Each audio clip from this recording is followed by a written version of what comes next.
अगर आप ब्रह्मचर्य फॉलो कर रहे हैं और कभी लगता है कि एनर्जी बहुत ज्यादा हो जाती है, कभी अचानक बिल्कुल लो फील होने लगता है, कभी फोकस शार्प होता है और कभी बिना किसी वजह के इरिटेशन, रेस्टलेसनेस या कंफ्यूजन आ जाता है, तो ये वीडियो सिर्फ यूजफुल नहीं, बहुत ज्यादा जरूरी होने वाली है। क्योंकि ये जो इंस्टेबिलिटी है, ये रिलैप्स की वजह नहीं होती, ये रिलैप्स से पहले का सिग्नल होती है। ज्यादातर लोग यहीं पर गलती कर देते हैं। वो सोचने लगते हैं कि शायद मेरी विल पावर कमजोर है, शायद मैं प्रॉपरली ब्रह्मचर्य फॉलो नहीं कर पा रहा।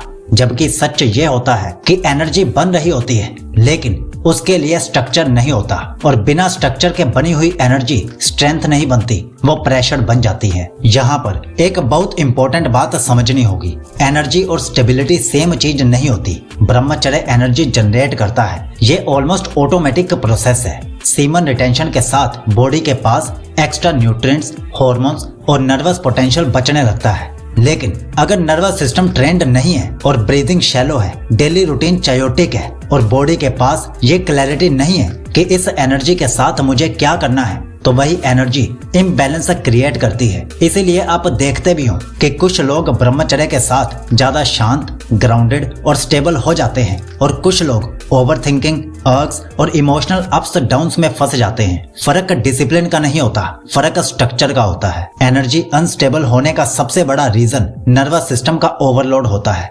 ब्रह्मचर्य के बाद बॉडी सिंपैथेटिक मोड, फाइट और फ्लाइट से पैरासिम्पैथेटिक बैलेंस में आना चाहती है। लेकिन अगर आपका लाइफस्टाइल ऑलरेडी ओवर स्टिमुलेटेड है, mobile, reels, stress, late nights, irregular sleep, तो नर्वस सिस्टम को सेटल होने का चांस ही नहीं मिलता। रिजल्ट क्या होता है? एनर्जी बिल्ड होती है लेकिन ग्राउंड नहीं होती। इसका इफेक्ट क्या होता है? मन रेस्टलेस रहना, छोटी छोटी बातों पर इरिटेशन, अर्क्स का अनप्रेडिक्टेबल हो जाना और कभी कभी बिना वजह गिल्ट या फ्रस्ट्रेशन होना। इस स्टेज पर लोग गलत कंक्लूजन निकाल लेते हैं कि ब्रह्मचर्य मेरे लिए काम नहीं कर रहा, जबकि असल में ब्रह्मचर्य का काम स्टार्ट ही यहीं से होता है। एक और सबटल गलती होती है जो 80 से 90% लोग रिपीट करते हैं। वो एनर्जी को कंट्रोल करना चाहते हैं लेकिन उसे एजुकेट नहीं करते। वो सिर्फ ये सोचते हैं अर्ग्स कैसे रोकी जाए, डिजायर्स को कैसे दबाएं, डिस्ट्रैक्शन को कैसे हटाएं, लेकिन वो ये नहीं सोचते कि एनर्जी को कैसे मूव करना है,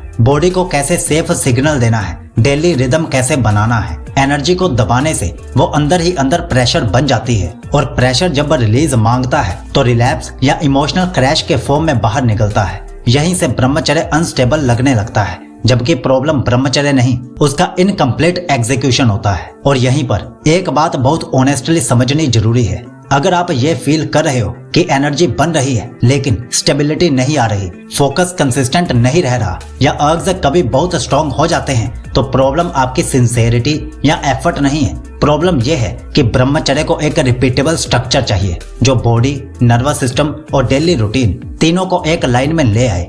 इसीलिए हमने ब्रह्मचर्य कंट्रोल सिस्टम 100 डेज बनाया है, क्योंकि ब्रह्मचर्य मोटिवेशन से नहीं, कंट्रोल से, स्ट्रक्चर से सस्टेन होता है। इस सिस्टम का गोल अर्ग्स को दबाना नहीं, नर्वस सिस्टम को ट्रेन करना है, ताकि एनर्जी प्रेशर ना बने बल्कि स्टेबिलिटी में कन्वर्ट हो। इस कंट्रोल सिस्टम के अंदर daily energy grounding structure, nervous system को सेफ सिग्नल देने की रूटीन्स, अर्ग्स को सप्रेस नहीं स्टेबलाइज करने का सिस्टम, और एक ऐसा रिदम जो रियल लाइफ के साथ चल सके। ये कोई इंस्पिरेशनल कंटेंट नहीं है, ये एक रिपीटेबल सिस्टम है। अगर आप सीरियस हो कि ब्रह्मचर्य सिर्फ फील नहीं, कंट्रोल में आए, तो लिंक डिस्क्रिप्शन के टॉप पर दे दिया है। जब एनर्जी सही स्ट्रक्चर के साथ फ्लो करने लगती है तो आपको कोई ड्रामेटिक फायरवर्क्स नहीं दिखते, लेकिन सबटल चेंजेस क्लियरली फील होने लगते हैं।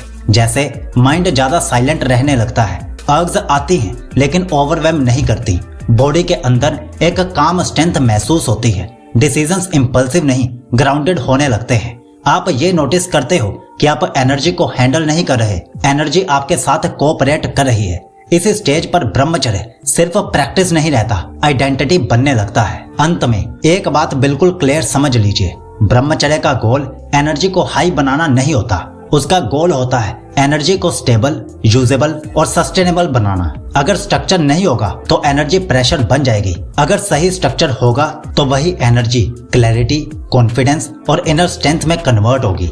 इसी क्लैरिटी के लिए साइकोलॉजी का ब्रह्मचर्य फ्रेमवर्क बनाया गया है।